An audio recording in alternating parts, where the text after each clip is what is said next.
I got a squeezing sensation in my abdomen, somewhat sharp, that would come and go.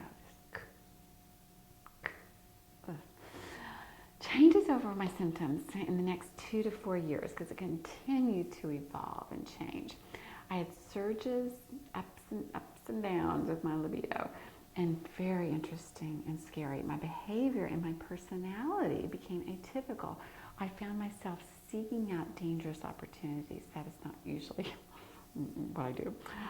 I was beginning to feel bipolar, or almost bipolar, and yet I had difficulty controlling it. Even though I was aware that my responses were not in proportion to the stimulus, good or bad, I still couldn't really control it. I had episodes of suicide ideation that would start and stop, as if a light switch turned them on and off. I mean, it was definitely chemical. I began going from being hyperadrenergic to becoming exhausted.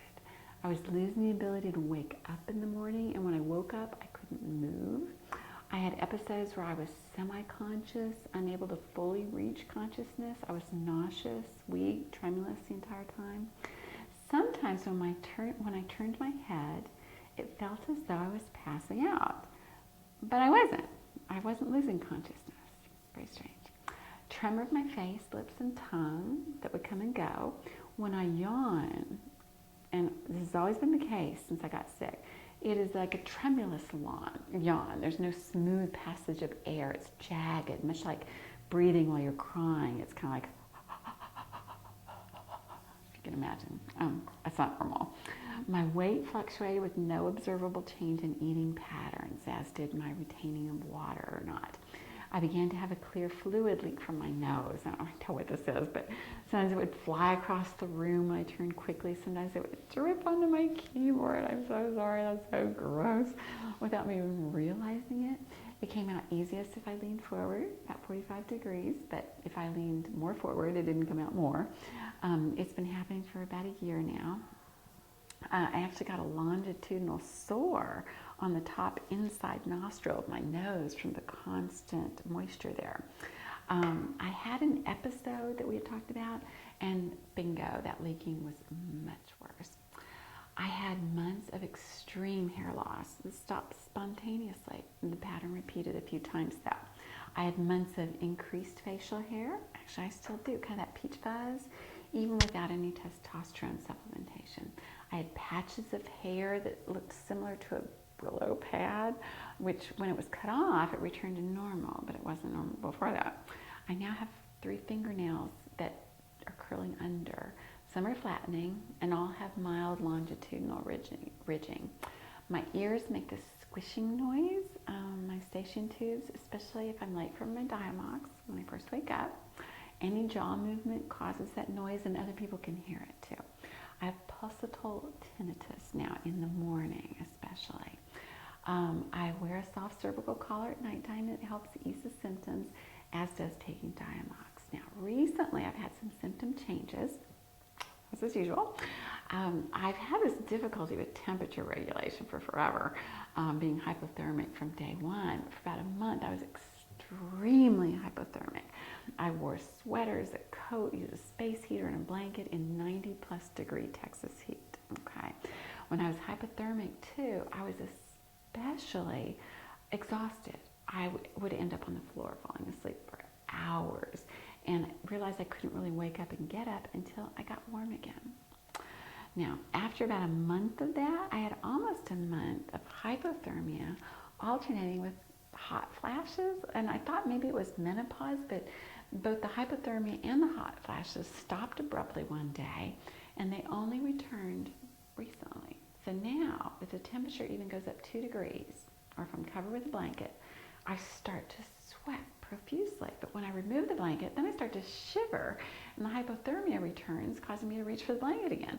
So this is a never-ending cycle, both during the day and the nighttime. Now, I have been completely unable to exercise lately, which kills me. Indeed, I still try to conserve energy and sleep in my clothes for the next day when I can. I wash my hair maybe once a week. Oh, how gross is that? I continue to have a tremor. It's worse on my right side. and it's especially obvious when I first wake up, and it's of a larger amplitude too. When it's really bad, I drive with my left foot. Now, my right side is more affected, as I mentioned, and an interesting neurological symptom that I noticed that suddenly I was no longer able to capitalize letters while I was keyboarding. The timing between the right and the left was not right anymore. I had to stop and go back, usually 2 or 3 times, and press the shift key and then the letter key in order to get the letter capitalized. Oh, so frustrating. Now, on some days, my right leg and arm feel still as if a toddler is hanging on to them. This went away about 3 weeks post-angioplasty. It only returned when I had that episode that I was talking to you about, and then it came back with a vengeance and then left again. I still feel as though my arms are very weak, and some days it feels like it's too hard to use the computer, or even to hold the phone up to my ear. I believe it's more of a perceived weakness than an actual weakness. I think if somebody threw a ball at me, I could put my arms up and protect myself, but I did notice the sensation to pinprick is low between my shoulder blades, very low. Inflammation. Can we talk inflammation? My tongue is white, my uvula swells easily, my throat feels as if something is tugging on it, and it's sore all the time. I have sores on my head and face that have not healed in like a year. I've had over 8 weeks of diarrhea. I'm so sorry again. No infection was ever found. My chest and neck look sunburned, and if I press my fingers on those areas, they blanch. My conjunctiva of my eyes is inflamed. My corneas easily become swollen and edematous, which changes my prescription almost daily. My voice is hoarse, and the ENT said my larynx was extremely inflamed. I am unable to lie on my back or my right side to some degree without becoming symptomatic, although if I turn my head to the left, it helps somewhat. Within a couple of minutes, I can feel my heart start to beat abnormally, and I become breathless. I feel as if I am suffocating. When I wake up, if I then sit in the Fowler's position, the semi-reclined position, I'm still symptomatic. I need to become completely vertical with my medication to actually relieve those symptoms. I continue to have this sudden squeezing sensation in my abdomen that comes on suddenly. It lasts a few seconds and then it stops. The pain behind my eyes, or especially my right eye, and my right sinus, it feels like I have a horrible sinus infection, but I have no infection. It's been going on for probably 2 years. After an evening of staying vertical and having some alcohol, my first alcohol in about a year, I was so excited. I didn't have much. I had 2 chocolate espresso martinis. I had nystagmus the next morning, my friends. When I was lying on my side, the fast cycle was on the contralateral side, switched, just the opposite. I couldn't get out of bed, literally. I couldn't wake up until 6:30 the next day. I had an episode of partial paralysis of an extraocular muscle, probably cranial nerve 3, 4, or 6, because when I looked down and to the right in my car stereo, it looked as though it was moving away from me, and it was repeatable. In the morning, I now hear the whooshing pulsation of my pulse, I assume, in my ears.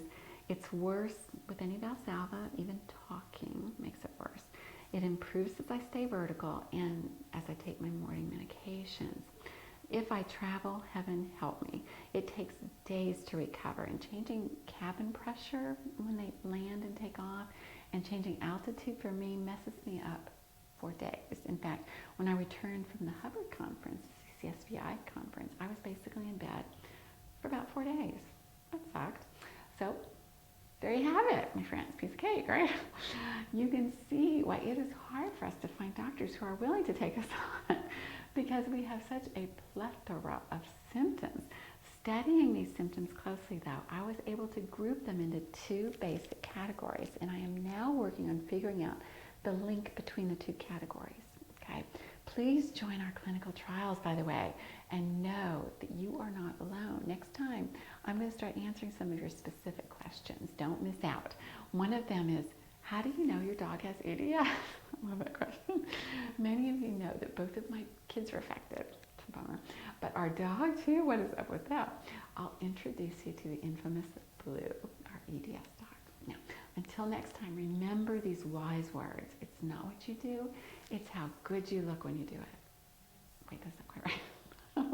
Oh yeah, it's not what happens to you, it's how you handle what happens to you. Okay, meanwhile, let's change our world one brain cell at a time if we have to. Gentle exhale.